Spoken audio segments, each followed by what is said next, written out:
So the fact that we're doing this Tuesday afternoon, this story just broke this morning, and it's probably going to be one of the bigger fights of 2026. And I am not talking about Mike Tyson and Floyd Mayweather Jr., who are likely to fight in April for God knows what reason, but they will. And maybe some people are assigning that question to this one, but I think this one's going to have a lot of attention. Ronda Rousey against Gina Carano. And no, this is not 2012 we are talking about. No, 2026. These two are going to fight on May 16th at the Intuit Dome in Inglewood, California. And this has no ties to TKO/UFC. Instead, this is going to be promoted by Most Valuable Promotions. It's going to be a 5-round featherweight fight. So they will compete at 145 pounds, which is the weight that Ronda started her career at and then fought primarily at 135. Gina Carano, when she started with Elite XC and then later with Strikeforce, they essentially created a weight class for her at 140 pounds, which she had trouble making that weight. But I mean, this is going to be inside way of a hexagon to get around any IP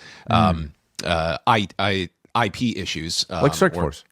Yeah, very much like Strikeforce. But it's going to be, 5 rounds, 145 pounds, and this will be the first all MMA card that MVP has promoted, and not bearing the lead here, will stream live on Netflix. So, Gina will be 44 by the time this fight takes place. She has not fought since August of 2009. 17 years between fights, which is insane. Wow. This is not so out of left field. We know that Ronda has been training, and this fight. There's been certainly whispers of this fight, and Gina Carano has been actively training in Vegas with John Wood at Syndicate MMA. And this fight, actually, there were negotiations for this fight all the way back in 2014 when Gina Carano had told this story on Ariel Helwani's show a few years ago that she had spoken with Dana, and she said, "Let me train for 6 months, and then we will discuss this, but let's just keep this between us." And one of the first things Dana did was talk to the press and disclose that they were talking with Gina Carano to fight, and she was kind of upset about that. Then she received this text from Dana's phone referring to her as a bitch, and she thought that this had been sent to her mistakenly and said, was this meant for someone else? And Dana's response was, nope. And years later, Dana did apparently apologize to Gina over this, but that dropped the fight completely. Like, this fight was on track at the time that Ronda was at her peak, and that I can't imagine how big this fight would have been on pay-per-view if they did this in 2014, 2015, when Ronda was just at her apex in terms of popularity. But it's going to happen all these years later, and there will be a press conference March the 5th, which Ariel Helwani is hosting, by the way.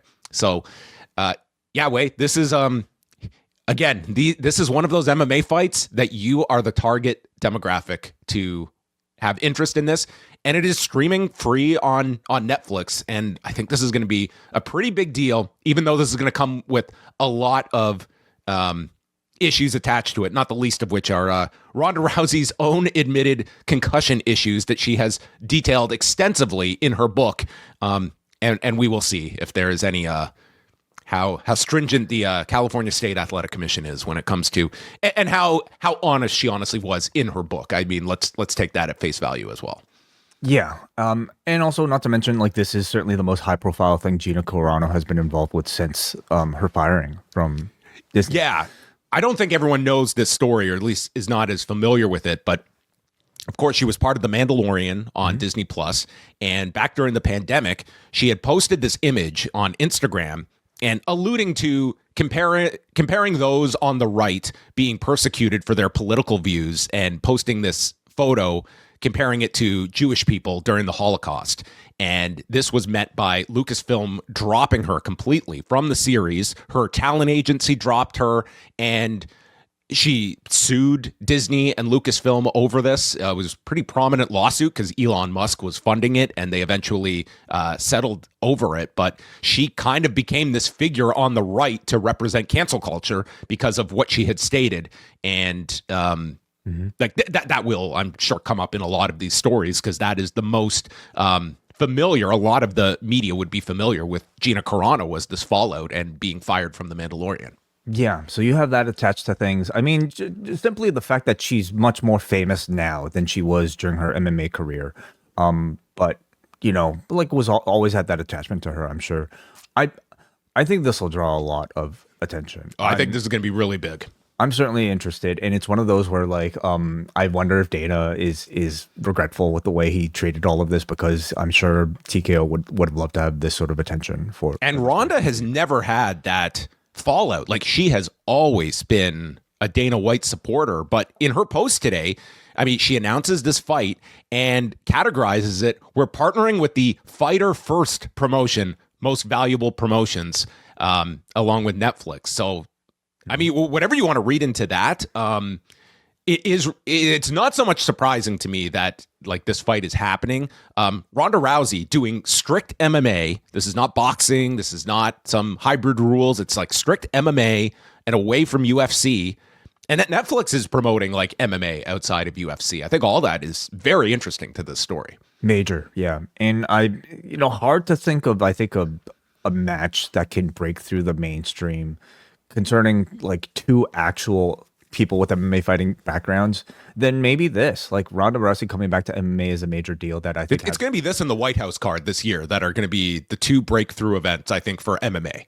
Yeah, and I think this one has a lot of crossover appeal. I mean, listen, it's not her prime anymore, but people will remember, the prime of Ronda Rousey, and it very much has a similar effect to like a Mike Tyson coming back. Yeah, we've learned this lesson with so many of these fights. Like, that is almost irrelevant, is the fighting prime. It's the spectacle and how famous are they right now? Yes. Yeah.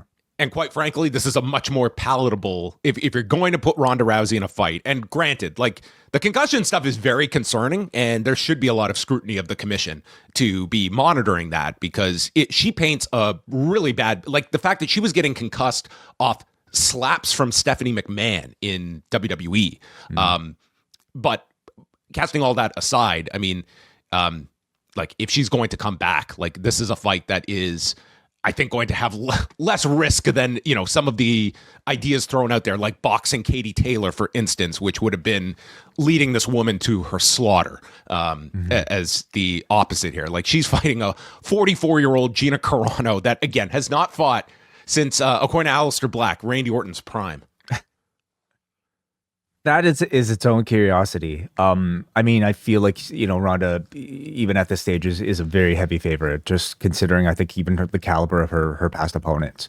Do you want to save a match breakdown, or like in your mind, how do you see the match actually going? Oh, I mean, I hate looking at these types of fights and imagining what's going to happen. I would imagine Rousey's going to be a heavy favorite odds wise. I would think, what sort of judo defense would Gina Carano have? I don't care how hard Gina is training. I still feel Ronda is going to have enough of a base that like her judo will dominate this. And as long as Edmund is as far away from the Intuit Dome as possible and head movement is not being screamed at her like the Amanda Nunes fight. Thing is, like, Ronda looked horrendous in that last fight she had, which, I mean, we talk about 17 years for Gina, but I mean, Ronda has not fought since 2016. It's not like she is, but I would certainly favor Ronda Rousey for a lot of reasons in this fight. And I also imagine, like, the idea of this one going 5 rounds is nearly impossible in my mind. Like, I don't think this will be a disappointing fight in that sense, that this would just be 5 rounds of nothing happening and I feel you're going to get a finish in this fight, and probably maybe not a spectacular finish, but a finish nonetheless. Unless it's a very different Ronda Rousey than we've seen. Like she could be completely, like employing a different strategy, not wanting to get too close to somebody for whatever, and maybe waiting for her opportunity. I'm actually really interested in just to see how the fight plays out. And of course, there's the potential of what future opponents may be down the road. And something that just caught my eye off of this Ronda Rousey post is the first response here from Chris Cyborg. It's Chris Cyborg, yeah. Clown emoji. I mean, all those years of ducking me at 145 when we were both in our prime, I thought you had CTE or something. Well, yeah, Chris Cyborg, I'm sure that Twitter account, X account, is going to be very active in the lead up to this fight. I will say this though, and some people might disagree, but like women's MMA has really taken a hit of a number of years. Like, you had this Amanda Nunes Kayla Harrison fight that fell apart in January, and that would have been a very big fight. But by and large, it's been, it lacks a lot of star power in the UFC. And frankly, yes, the PFL exists. Yes, one exists. MMA badly needs something like this, where you are at least going to get Netflix. Granted, this is a spectacle that it's being built upon. There is going to be an undercard here, and I do feel overall MMA, just to have a big, spectacular, non-UFC MMA card, I think is overall very good for the industry. And that Netflix is interested in this, and if it's through Most Valuable Promotions, then so be it. What would you say is is the last big non-UFC MMA fight at this level?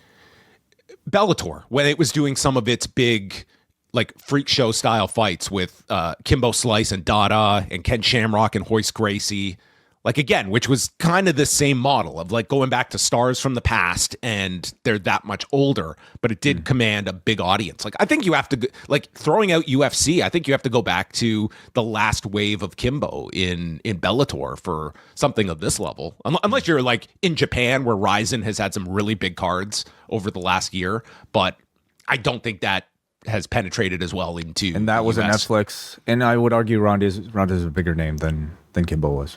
Yeah, again, I don't know if this is really going to start much of anything of MVP opening up a whole MMA wing, but there's going to be a lot of attention on this fight. And frankly, for UFC, I think it's for all the talk of monopolies and such, I don't think it's even that damaging for UFC that there's at least another player that's at least getting into MMA, and for one night is going to have the attention of not just the MMA audience, but a lot more that are going to be tuning in for this. So, yeah, I'm much more interested in this than I am Mike Tyson and Floyd Mayweather Jr. Yeah. February on the Post Wrestling Cafe, we continue our review of Season 2 of WWE Unreal, including a big look at Seth Rollins' fake injury, which culminated in his appearance at SummerSlam. We're going to be looking back at Shinya Hashimoto with a special career retrospective on Rewind Away, plus a review of Extreme Rules 2011, as John Cena announces to the WWE audience that Osama bin Laden has been compromised to a permanent end. We'll also take a look at New Beginning in Osaka, TNA No Surrender, and new members can take advantage of a 7-day free trial. Go to postwrestlingcafe.com and jump on board in February.